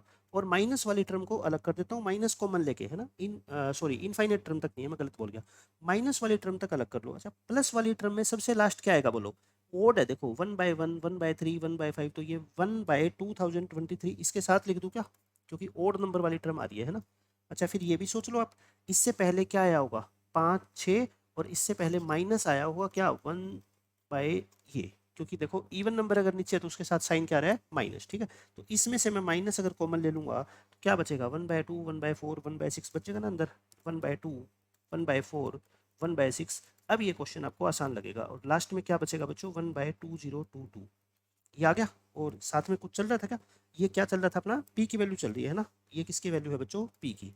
अब आप ध्यान से देखो एक चीज, ये लगातार बनाओ इसको, इसको क्या बनाओ बच्चों, लगातार बनाओ, 1/1, 1/2, 1/3, 1/4, 1/5 ऐसी, तभी इसमें से कुछ हम, इसमें से ये चीज़ सब्ट्रैक्ट कर पाएंगे, ठीक है। मैं कहता हूँ इसमें किस चीज़ की कमी है बताओ, इसमें आप कहोगे सर ये 1/2, 1/4, 1/6 है ना, और लास्ट में कितना होगा 1/2024 ही कर दो, 2024, इसकी कमी है ना, इसकी कमी है। तो या तो आप ऐसा करो ना, 2024 हाँ बढ़ाना पड़ेगा क्योंकि 2023 है, तो इससे नेक्स्ट भी जाना पड़ेगा, ये ऐड और सब्ट्रैक्ट कर दो इस पूरी एक्सप्रेशन में, पी में बच्चों ये एक्सप्रेशन ऐड और सब्ट्रैक्ट कर दो, तो देखो क्या हो गया, 1/1 इसमें ऐड करूंगा तो ये 1/2 भी आ जाएगा साथ में, 1/3 पहले ही था, 1/4 अब आ जाएगा, 1/5 पहले था, 1/6 अब आ जाएगा, 1/2024 आ जाएगा, है ना, लास्ट में ये आ गया। मैंने ये एक्सप्रेशन ऐड कर दी, ऊपर वाली ये ब्लू पर्पल कलर वाली, और यही मैं क्या कर रहा हूँ बच्चों, माइनस कर रहा हूँ। माइनस करने का मतलब माइनस का साइन लगा के, और ब्रैकेट के अंदर ये सारी टर्म क्या लिख देता हूँ, प्लस। बताओ यहाँ तक तो किसी बच्चे को कोई दिक्कत है ही नहीं ना, ये तो पहले ही थी ना, ये तो बच्चों पहले ही चल रही है, ये क्या आ गया बताओ, माइनस में। अच्छा, इसमें अगर मैं ये करूँ ना, एक काम करो, ये हटा दो, देखो अभी बताता हूँ ये क्यों हटा रहा हूँ मैं, क्योंकि अगर मैं ये 2024 भी ले लूँगा ना साथ में, तो फिर ये सेम नहीं बनेगी, क्योंकि यहाँ पे तो 2022 तक है, तो इसको आप इतने तक ही प्लस और माइनस कर लो, ठीक है, यहाँ तक ले चलो बस इसको। और माइनस में क्या है बोलो, 1/2, 1/4, 1/6, ये तो है ही। अब आप मेरे को बताओ क्या ये वैल्यू और ये वैल्यू बच्चों सेम नहीं है, ये अगर मान लो एल है तो ये भी तो बच्चों एल है, तो क्या बच गया बोलो, माइनस, इसके साथ क्या था 1/2 था शायद, है ना, एक क्या चल रहा था अपना, कुछ चल रहा था क्या, हम्म, इसके साथ हमारा कोई और फैक्टर नहीं है, ठीक है, ये आ गया ना, ये अपने प्लस किया और ये क्या किया, माइनस किया, 1/2 और 1/4, ठीक है, ये ट्वाइस बन गया ना, मतलब ये एल है और ये एल है, दोनों माइनस है, माइनस एल सेम, तो माइनस के 12 हो जाएंगे ना, तो इसको तो क्या लिख दो आप, एज इट इज लिख दो, है ना। और ये क्या हो जाएंगे, माइनस के 2 टाइम्स हो जाएंगे ना, यानी कि 1/2 प्लस 1/4 प्लस 1/6 और 1/2022 तक डबल हो गई है, इस डबल की मल्टीप्लाई अंदर कर दो, डबल की मल्टीप्लाई बच्चों अंदर करोगे तो बताओ ये क्या बनेगा, ये 1/2 क्या बन जाएगा, 2/2 बन जाएगा, है ना। और ये 2 से मल्टीप्लाई कर दो, मतलब अंदर, ठीक है, 2 से मल्टीप्लाई कर दो, देखो ऐसे, बताओ ऐसे कर दूं। अब इसको तो एज इट इज चलने दो, है ना, अपने को 1 से स्टार्ट करना था, देखो ये 1 आ गया, ये 1/2 आ गया, ये 1/3 आ गया, और बच्चों ये 1/1011 आ गया। अब मजा आ गया अपने को, देखो अब क्या बन गया पता है, मैं पूरी लिखता हूँ, देखो 1/1, 1/2, 1/3, और यहाँ तक क्या है 1/2023 है ना, और इसमें से माइनस कर दो 1/1 plus 1/2 plus 1/3 up to this one. तो अब ये देखो सारी सेम बन गई टर्म, ये टर्म सारी सेम बन गई, बस इसमें क्या है ना, यहाँ तक इसमें तो 2023 टर्म है और इसमें बच्चों 1011 टर्म है। आप मेरे को बताओ शुरू से लेके, अगर मैं आपको कहूँ कि 1, 2, 3, 4 और 2023 में से आप ये चीज़ माइनस करो, 1, 2, 3 और 1011 तक, बताओ क्या बचेगा माइनस करके, 1011 तो कट जाएगा ना, 1012 से स्टार्ट हो गया, 1012, 1013, यही तो होगा, ठीक है, तो इसके अंदर भी यही होगा, इसके अंदर क्या बचेगा बताओ मेरे को, 1011 तो कट जाएगा, तो 1012 से स्टार्ट होगा, 1012, 1013 अप टू लास्ट में कहाँ तक जाएगा बोलो, 1023 बाई ये, है ना। बस इस क्वेश्चन के अंदर ये किसकी वैल्यू आ गई बोलो, पी की वैल्यू आ गई, दैट इम्प्लाइज बच्चों पी क्या आ गया बोलो अपना, पी आ गया 1/1012, 1013, 1014 और लास्ट में चलते चलते 1023, और पी को हमने क्या माना था पता है, 1/α+1 प्लस 1/α+2 प्लस 1/α+3 और लास्ट में था बच्चों 1/α+, देख लो क्या था लास्ट में, 1012 था, है ना, 1012 था। और इसको इक्वेट करना, किसी भी एक टर्म को इक्वेट कर लो, किसी भी एक टर्म को, चाहे सबसे छोटी वाली को चाहे सबसे बड़ी वाली को, आंसर सेम ही आएगा बच्चों, ठीक है। देखो इसको इससे इक्वेट कर दूं मैं, इससे, तो α+1 की वैल्यू कितनी है, 1012, तो अल्फा की वैल्यू कितनी आ गई, 1011, और यही आपसे पूछा गया था। किसी को इक्वेट कर लो, देखो ये भी बढ़ रही है और ये भी बढ़ रही है, तो दोनों बढ़ रही है। लास्ट वाली को इक्वेट कर लो, इसको इससे करोगे तो 1023 में से 1012 घटाओगे तब भी तो 1011 ही आएगा, ठीक है। तो अच्छा क्वेश्चन था, इस तरीके से ये मैनेज आप कर सकते हो। अब ये क्वेश्चन देखो बच्चों, ये पैटर्न मैं क्लास के अंदर भी कराता हूँ हर बार ये, ठीक है, बहुत ही इंपॉर्टेंट पैटर्न है जेई के हिसाब से। ये पैटर्न क्या लिखा हुआ है, an arithmetic progression is written in the following way. एक एपी है बच्चों, लेकिन एपी को ना स्ट्रेट फॉरवर्ड मैनर में नहीं लिखा गया। देखो कैसे लिखा गया, 2 फिर 5 फिर 8 है, तो ये एपी 2 5 8 11 14 17 20 23 26 29, इन सारी टर्म को ऐसे लिखते हो तो ये क्या बन रही है, एपी बन रही है ना, जिसकी फर्स्ट टर्म कितनी है 2, कॉमन डिफरेंस कितना है बच्चों 3। लेकिन ये ऐसे लिखी कैसे गई है, पहले तो मैं लिखने का तरीका बता देता हूँ, है ना। मेथड, अगर मैं आपसे कहूँ कि इसको कॉपी करो अपनी नोटबुक के अंदर, तो कई बच्चे तो इसको लिख भी नहीं पाएंगे, है ना। मैं आपको तरीका बता देता हूँ कैसे लिखा गया है ये।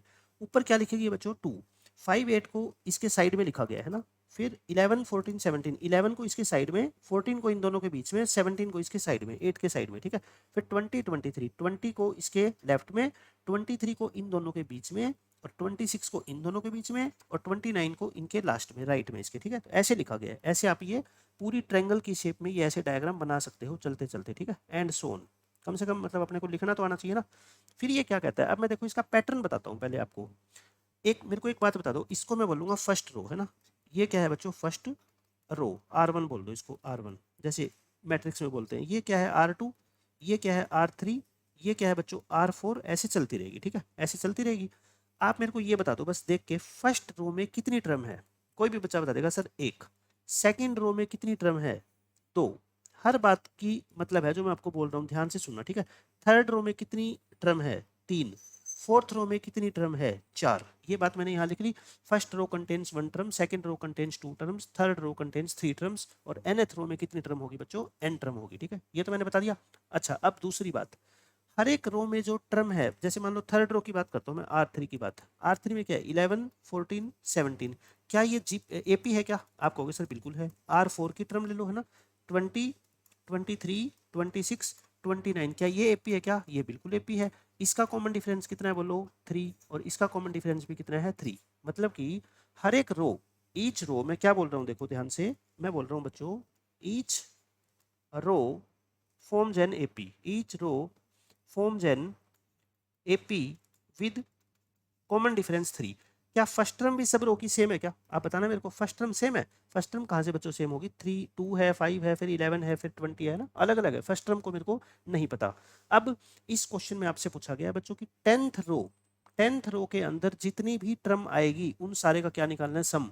आप मेरे को एक बात बता दो, आप मेरे को कोई 5 मिनट दे दे, मैं आपको कहता हूँ बेसिक मेथड देखो क्या है इस क्वेश्चन का। यानी कि अगर मैं 5th क्लास के बच्चे को कह दूं ना ये क्वेश्चन, मैं कहता हूँ वो बच्चा भी इस क्वेश्चन को सोल्व कर देगा। कैसे, अभी आप बता दोगे कैसे सोल्व करेगा वो लिखेगा 2 5 8, है ना, 8 के बाद 11, फिर 14, और फिर क्या आएगा 17, 3 3 बढ़ाते जाओ, फिर कितना आएगा 20 23, और फिर 26, और फिर 29। ये तो क्वेश्चन में लिखा हुआ था।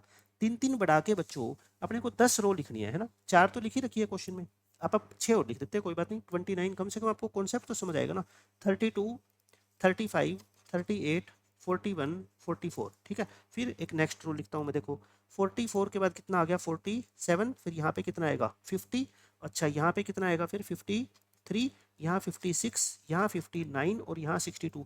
अच्छा, ये इस तरह से आप ट्रायंगल की शेप में बनाना जरूरी नहीं है, बस आप तो 6th रो में आप ये मान लो कि 6 टर्म लिखोगे, 7th रो में क्या लिखोगे, 7th रो में बच्चों 7 टर्म, 8th रो में 8 टर्म, ताकि टाइम वेस्ट ना हो ना, 9th और 10th। और 10th रो में कितनी टर्म लिखोगे, 10। अब बताओ कैसे, 62 पे खत्म हुई ना, तो ये इससे 3 ज़्यादा, 65 68 71 74 77 80 83, समझ गए। ये लिख दिया मैंने 7th रो में 7 टर्म। फिर 83 के बाद 86, फिर 89, फिर बच्चों कितना आएगा 92 95, फिर 98 101 101 आएगा ना, हाँ ठीक है।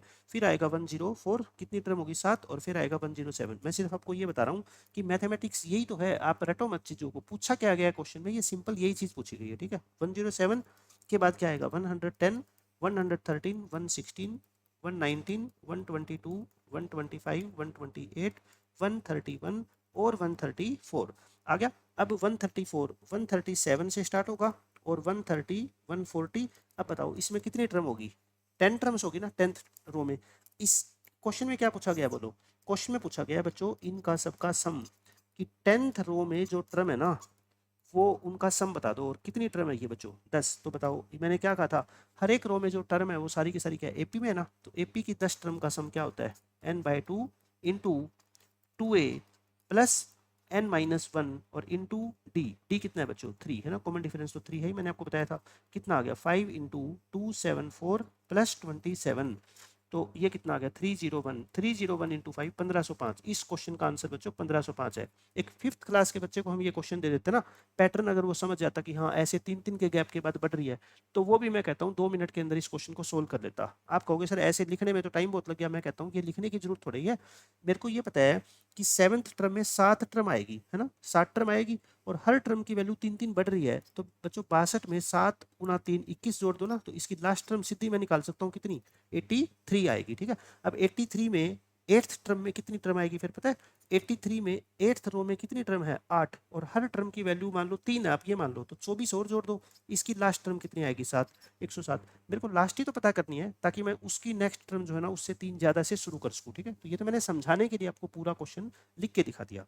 अब इसका मेथड समझना बहुत ही इंपॉर्टेंट है बच्चों, बहुत ही इंपॉर्टेंट। 2 तरह के क्वेश्चन पूछे गए हैं 2024 में, मैं दोनों आपको 100% क्लियरिटी के साथ समझाऊंगा। देखो सीरीज ये थी 2 5 8, फिर क्या थी 11 14 17 20, बस एक क्वेश्चन समझ लो अच्छे से 23 26 और 29।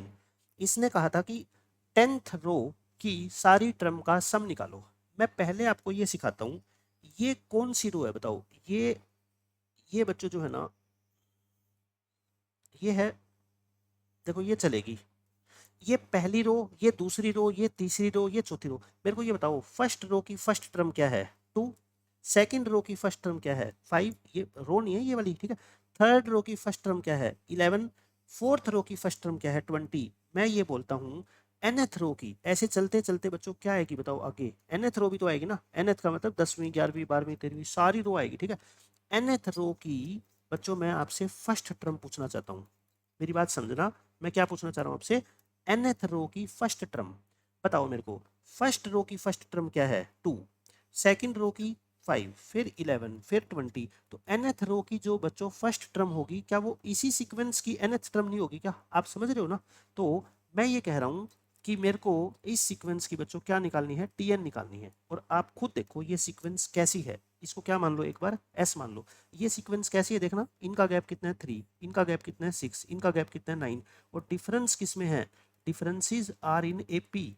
और जब डिफरेंस एपी में होते थे तो आपको याद है आप कैसे निकालते थे है ना, s को इस 2 को इधर शिफ्ट करते थे, इस 5 को इसके नीचे, और इस 11 को बच्चों इसके नीचे, और ऐसे लिखते थे है ना। अब माइनस करते थे, s में से s गया 0, ये 2 तो रहेगा, 5 में से 2 गया 3, 11 में से 5 गया 6, 20 में से 11 गया 9। ये टर्म बता दो, मैंने कहा था ना ब्रैकेट में जो भी टर्म बचेगी वो कितनी बचेगी बच्चों n-1, क्योंकि nth रो में टोटल टर्म कितनी होती है n में से मैंने एक 2 तो अलग निकाल दिया ना, ठीक है। तो ये आपकी बच गई ना s-s, तो ये निकाल दो आप इक्वल टू, अच्छा मेरे को तो क्या है इसकी nth टर्म ही निकालनी थी ना, तो ये भी करने की जरूरत नहीं थी मेरे को, 2 प्लस, और बस ये एपी है ना, एपी में n टर्म का सम निकाल दो। इसको लास्ट में क्या लिख दो, टीएन तो बचेगी ना, एक आगे शिफ्ट करेंगे तो वो टीएन यहाँ पे आती है आपको पता है ना, और फिर ये टीएन इधर आगे क्या हो जाएगी माइनस की प्लस हो जाएगी, नंबर ऑफ टर्म बाय 2, और ए 2a, और प्लस n-1, n तो n-1 है ना, तो एक और माइनस होगा, और इंटू डी कितना है बच्चों 3।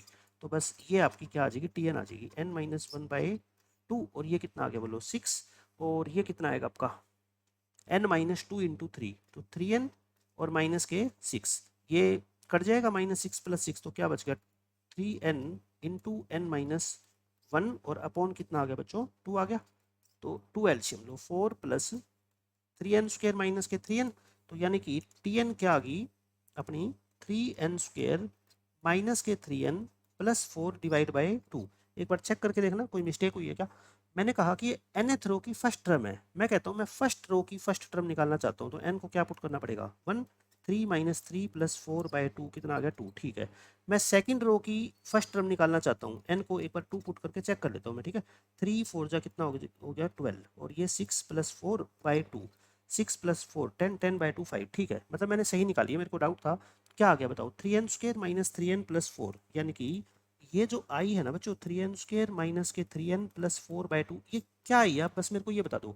ये देखो इस सीक्वेंस की टर्म आई है ना, इस वाली सीक्वेंस की टर्म, और इस वाली सीक्वेंस की जो टर्म आएगी लास्ट में चलते चलते वो nth रो देगी ना, और उसकी टर्म तो फर्स्ट होगी ना। मतलब मैं ये कह रहा हूँ ये बच्चों जो है ना ये फर्स्ट टर्म है, ये क्या है फर्स्ट टर्म है किसकी nth रो की, ये बात है। रो तो nth है, बस उस nth रो की टर्म क्या होगी बच्चों फर्स्ट। अब मैं निकालना चाहता हूँ 10th रो की फर्स्ट टर्म, n को अगर मैं 10 पुट कर दूं तो बताना ऊपर में क्या लिखूंगा first term of 10th row. n की जगह 10 लिखूंगा तो बच्चों nth की जगह 10th आ जाएगा ना, और n को 10 पुट कर दो, n को 10 पुट कर दो, ये देखो ऐसे।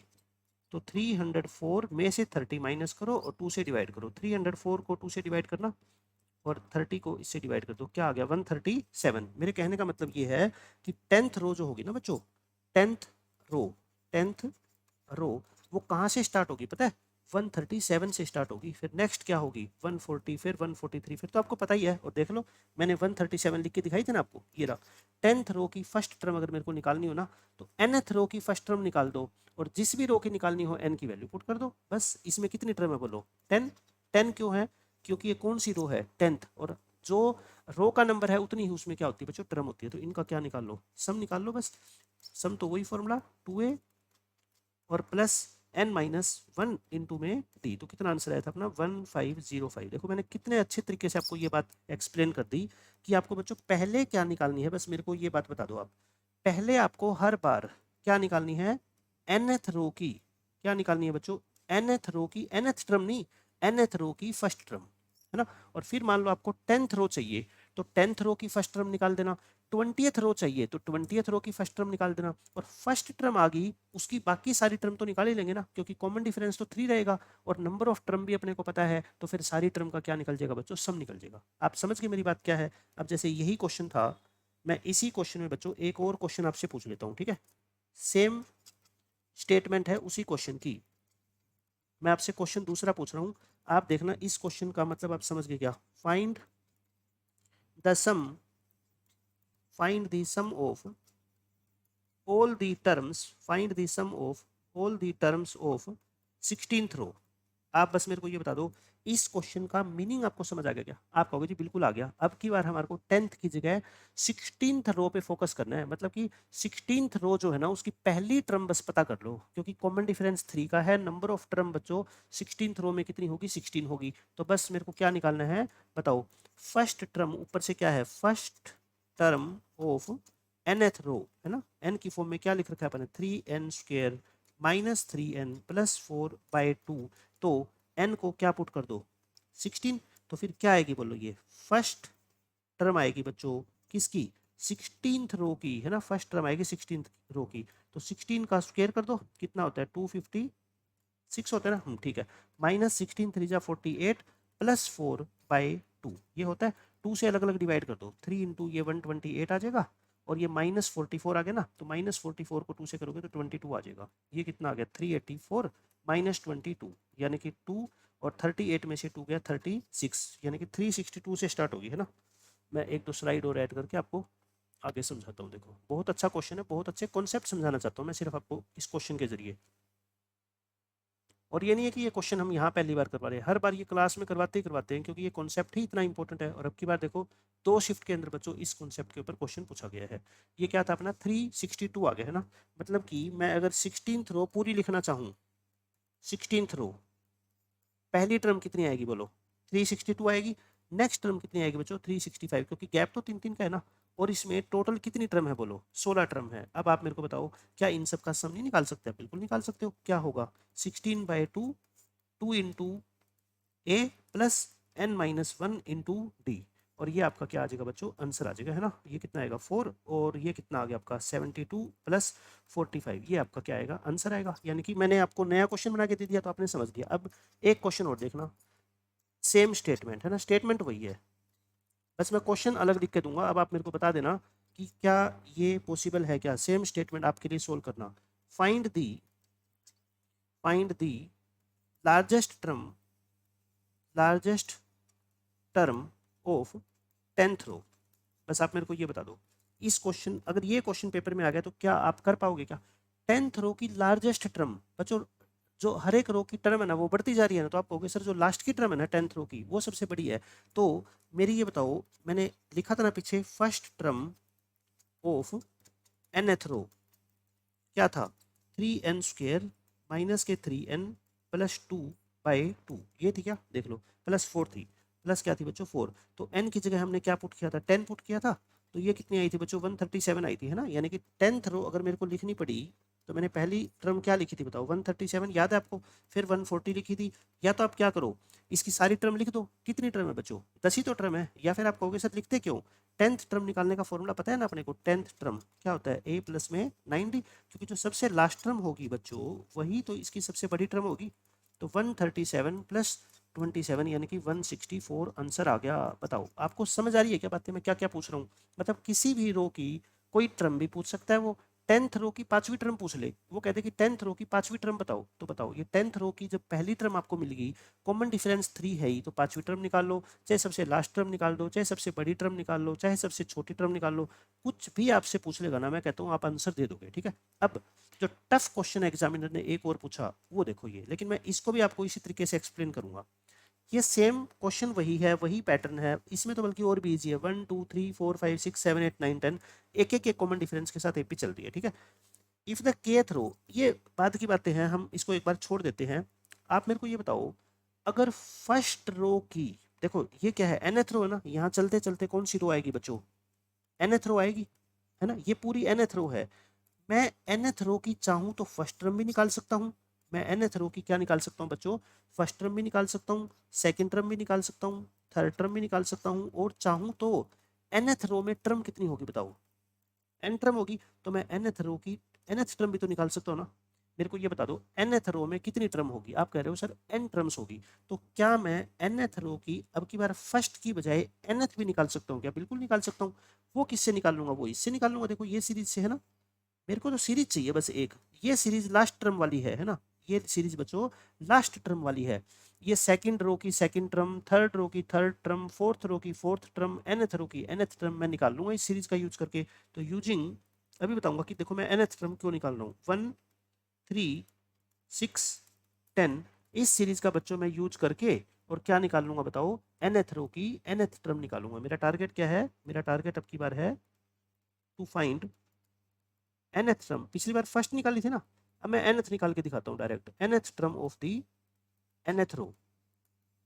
बस सुनते जाना आप 5-10 मिनट, ठीक है, आपको सब कुछ समझ आ जाएगा, आपके सारे सवाल जो मन में है ना वो सब सवालों के जवाब आपको इस लेक्चर के बाद मिल जाएंगे। nth रो की nth टर्म मैं इसकी हेल्प से फाइंड आउट करूंगा। वही तरीका क्या होता है बच्चों, इसको क्या मान लो, s मान लो, इसको 1 को शिफ्ट कर दो, 1 3 इसके नीचे लिखो, 6 को इसके नीचे लिखो, और tn को इसके आगे शिफ्ट कर दो, है ना। माइनस करोगे तो ये क्या हो जाएगा बोलो, माइनस करोगे तो 0, ये 1 तो रहेगा, 3 में से 1 माइनस करो 2, 6 में से 3 गया 3, 10 में से 4 गया 4, 10 में से 6 गया 4, ये n माइनस 1 टर्म होगी ना, मैंने बताया था। और ये tn तो होगी ना, माइनस दिखना है इसको क्योंकि सब्ट्रैक्ट कर रहे हो ना आप, ये tn इधर आ जाएगी, तो tn बोलो क्या आ गई 1 प्लस, और ये तो एक एपी है n माइनस 1 टर्म की, तो number of term into 2a plus n minus 1 तो खुद ही है ना, और एक और माइनस होता है, और d तो कितना है बच्चों अब की बार 1 है, ठीक है, क्या आ गई 1 प्लस n माइनस 1/2, और ये कितनी आएगी, n आएगी -2 + 4 यानी कि +2 आ जाएगा, तो 1 प्लस, और ये आ गया अपना n माइनस 1 और n प्लस 2 डिवाइड बाई 2। अभी मैं वेरीफाई करके दिखा दूंगा आपको कि ये सही लिखा है मैंने, ठीक है। मल्टीप्लाई कर लो, प्लस n माइनस 2 आ जाएगा, -2 से -2 तो कट गया, मजा आ गया आपकी बात तो है ना, n² प्लस n यानी n इंटू n प्लस 1/2 आ गई, n इंटू n प्लस 1/2 ही आ गई बच्चों, कितनी आसान टर्म आ गई देखो, यानी कि nth टर्म आ गई मेरी, nth टर्म ऑफ nth रो कितनी आ गई पता है, n इंटू n प्लस 1/2, देख लो यही आ रही है क्या, n इंटू n प्लस 1/2, एक बार वेरीफाई करें। मैं कहता हूँ मेरे को n को क्या पुट कर दो, 5 पुट कर दो एक बार, ठीक है, 4 पुट कर दो, n को 4 पुट करना, 4 इंटू 4 प्लस 1/2 20/2 10, यानी कि n को 4 पुट करूंगा तो पता क्या आएगा, फोर्थ रो की फोर्थ टर्म आएगी, है ना, दोनों जगह फोर्थ रो की फोर्थ टर्म, देख लो फोर्थ रो की फोर्थ टर्म 10 है ना, और यहाँ पे भी मैंने क्या निकाल के दिखा दी 10, मतलब कि nth रो की nth टर्म बच्चों ये सही निकली है, ठीक है, बिल्कुल ओके है। अब आप ध्यान से सुनना। अच्छा एक बात और, अब आप कहोगे सर आपने निकाली क्यों, ये पहली क्यों नहीं निकाली, आप एक बात बताओ, अगर nth रो की पहली टर्म आ जाती, सुनना मेरी बात को मैं क्या कर रहा हूँ, nth रो की पहली टर्म निकाल लेता मैं इसका यूज करके, और कॉमन डिफरेंस तो 1 ही है, तो क्या किसी एपी की आपको बच्चों पहली टर्म भी पता है और कॉमन डिफरेंस बच्चों उसका डी पता है, तो क्या टीएन नहीं निकाल सकते, क्या उससे भी तो निकाल सकते थे, बट डबल मेहनत क्यों करे कि पहले फर्स्ट टर्म निकालो फिर टीएन निकालो, जब मैं डायरेक्ट टीएन निकाल सकता था तो मैंने टीएन निकाल दी, ठीक है। बस अब आपके दिमाग में क्वेश्चन ये रह गया कि टीएन निकाली क्यों, वो है क्वेश्चन को पढ़ो क्या दे रखा है, देखो कहता है केथ रो के अंदर बच्चों एग्जैक्टली के टर्म्स है, ये तो बताने की जरूरत नहीं है, हमें पता है कि केथ रो में के टर्म ही होगी, ये पैटर्न ही ऐसा बन रहा है, ठीक है। देन द रो, आपको कहता है वो रो बताओ जिसके अंदर बच्चों द नंबर 5310 विल बी, मतलब कि इस सीक्वेंस को ऐसे लिखते लिखते ट्रायंगुलर शेप में कौन सी रो में 5310 आएगा, मेरे को ये बताना है, बस मेरे को क्या बताना है बच्चों, ये कभी नंबर आएगा कौन सी रो में आएगा, देखो एक बात बताओ, क्या पहली रो में आ रहा है, क्या नहीं आ रहा, क्या दूसरी रो में आ रहा है, देख के बता सकते हो नहीं आ रहा, क्या तीसरी रो में आ रहा है नहीं आ रहा, क्या चौथी रो में आ रहा है नहीं आ रहा, मतलब कि आपको बताना है कि ऐसे ये नंबर कौन सी रो में आएगा, पांचवी रो में, छठी रो में, 100वीं रो में, ऐसे बताना है आपको, ठीक है। अब आप कहोगे सर ये मतलब इतना बड़ा नंबर और ये तो 1 2 3 4 की सीक्वेंस है, तो हमें कैसे पता लगेगा, मैं बताता हूँ कैसे। आप ये बताओ मेरे को, nth रो की nth टर्म है ना, इसमें आप n को कुछ भी पुट कर लो, अच्छा ये 5310 है, आप खुद देखो, मैं n को अगर 100 पुट करता हूँ तो ये 100 है और ये 101/2, तो ये 50-50 आता है ना, मतलब मेरे को पता था कि ये n इंटू एन प्लस 1/2 एक खास तरह की सीक्वेंस होती है ना, तो 50-50 आ गया, मतलब n को अगर आप 100 पुट करोगे तो मुझे बताओ यहाँ पे क्या आएगा, 100th टर्म को मैं t100 लिख देता हूँ, अभी ध्यान से सुनना मेरी बात, बस 5 मिनट लास्ट में, ये 100th टर्म आएगी बच्चों किसकी पता है, ऑफ दी 100th रो, 100वीं रो की 100वीं टर्म आएगी बच्चों, क्या पता है, अगर आप इसमें n को 100 पुट कर दोगे तो, है ना, दोनों जगह पुट करो, इधर भी n की जगह 100, इधर भी n की जगह 100, तो 100th रो की 100th टर्म आएगी। अब आप मेरे को ये बताओ, क्या 100th रो में इससे बड़ी कोई टर्म हो सकती है क्या, आप कहते हो सर नहीं हो सकती, क्योंकि 100th रो में बच्चों जो 100th रो है उसमें नंबर ऑफ टर्म्स कितनी होती है, 100 ही होती है ना, नंबर ऑफ टर्म्स कितनी होती है 100, तो इसका मतलब इसकी लार्जेस्ट टर्म नहीं होगी क्या, ये बताओ मेरे को, इसकी ये तो लार्जेस्ट टर्म होगी ना 50-50, तो क्योंकि ये 100वीं टर्म है और बच्चों पॉजिटिव टर्म्स है, तो मतलब कि 100th रो में तो ये नंबर नहीं आ सकता, क्योंकि 100th रो की तो बच्चों सबसे बड़ी टर्म ये है, तो फिर ये तो आ ही नहीं सकता ना 5310, तो अब मैं कोई बात नहीं कहता हूँ 101 पुट कर लो, एन को 102 कर लो, 103 कर लो, ऐसे आइडिया से करना है, ठीक है।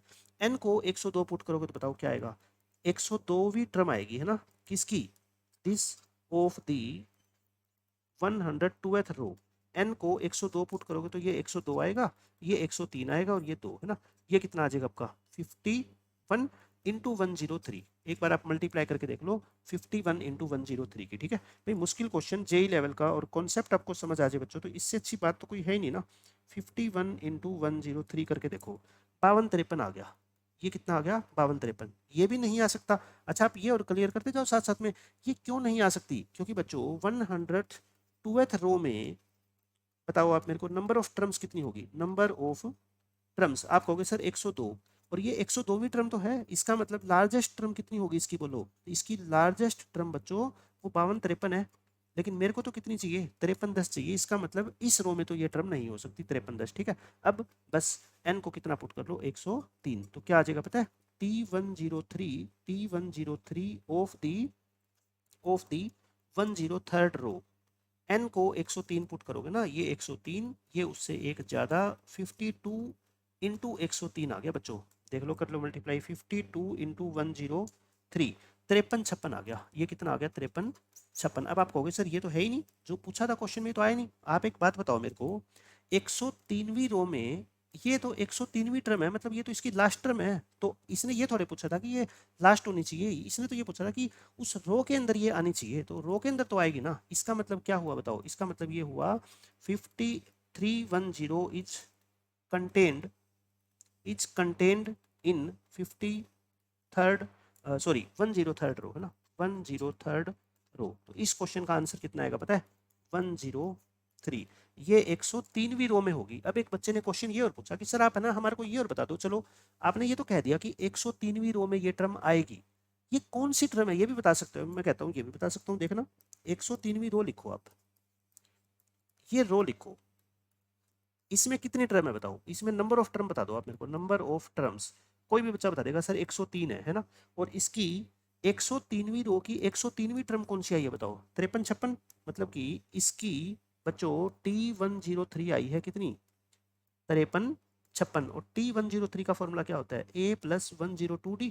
जब एग्जामिनर लास्ट अगले बार मुश्किल क्वेश्चन बनाएगा ना, वो ये बना देगा। ए कितना है बोलो? ए इसकी फर्स्ट टर्म नहीं पता ना मेरे को, बट डी तो पता है ना बच्चों, डी तो 1 है। 53 56, तो ए कितना आ गया बोलो? यहाँ से 53 56 में से बच्चों 102 माइनस कर दो, ये आ गया, है ना? ये इसकी फर्स्ट टर्म है। अगर मेरे को फर्स्ट टर्म पता लग गई, अब आप ध्यान से देखना, अगर मेरे को फर्स्ट टर्म पता लग गई, कॉमन डिफरेंस पता है, ठीक है ना, तो मेरे को यही तो बताना है कि 53 10 इसकी कौन सी टर्म है। तो फिर आप क्या करते थे बताओ? इसको टीएन मान लेते थे ना, 53 10 को टीएन मान लेते थे। टीएन का फॉर्मूला क्या होता है? A+n-1 into D, 53 10। तो n कितना आएगा बताओ? इस 5310 में से ये 52 54 हटा के और 1 जोड़ दो, है ना, तो कितना आएगा बोलो? ये 46 56 57 आएगा। तो n कितना आ गया? 57। तो इसका मतलब ये जो 53 10 है ना, मैं ये भी बता सकता हूँ, it is the 57th term, 57th term of the 103rd रो। इससे मुश्किल क्वेश्चन बच्चों नहीं हो सकता जो मैंने ये लास्ट में बनाया है। आपसे ये भी पूछा जा सकता है कि कौन सी रो की कौन सी टर्म है। एग्जामिनर ये क्वेश्चन बना देगा। एग्जामिनर ने बच्चों क्वेश्चन ये दे दिया वही सेम स्टेटमेंट के ऊपर कि 5310 is the mth term, is the mth term of the nth row, of the nth row, then find m+n। अब आप मेरे को बताओ इस क्वेश्चन का मतलब समझ गए मैंने क्या बनाया? आप कहोगे सर बिल्कुल समझ गए। आपने कहा कि mth टर्म है, मतलब कौन से नंबर की टर्म है? 57। तो इसका मतलब m की वैल्यू आ गई 57। आपने कहा जी nth रो, यानी कि कौन सी रो है? 103वीं, तो n की वैल्यू आ गई 103। तो m+n बच्चों बताओ कितना? 160 आ गया। कितना अच्छा क्वेश्चन बना सकता है, मतलब कि कितना भी टफ क्वेश्चन बना सकता है अगर एग्जामिनर को नॉलेज है अपने कॉन्सेप्ट की पूरी। लेकिन मैं कहता हूँ अब इस वाले कॉन्सेप्ट के ऊपर आपको कोई भी क्वेश्चन एग्जामिनर देगा ना, इससे टफ क्वेश्चन नहीं हो सकता, है ना? मैंने यहाँ पे क्या कर दिया, आपको रो निकालने भी बता दी, और वो टर्म उस रो की कौन सी टर्म होगी मैंने आपको ये भी बता दिया, ठीक है? क्योंकि रो की अगर अपने को कॉमन डिफरेंस पता है और एक टर्म बच्चों पहली टर्म पता है, तो फिर हम ये पता कर ही सकते हैं ना कि 5310 किस नंबर पे आएगी, ठीक है? तो ये अपने सारे क्वेश्चन थे जो बच्चों 2024 के अंदर सीक्वेंस एंड सीरीज टॉपिक पे पूछे गए हैं। नेक्स्ट लेक्चर में हम नया टॉपिक स्टार्ट करेंगे, वेक्टर्स।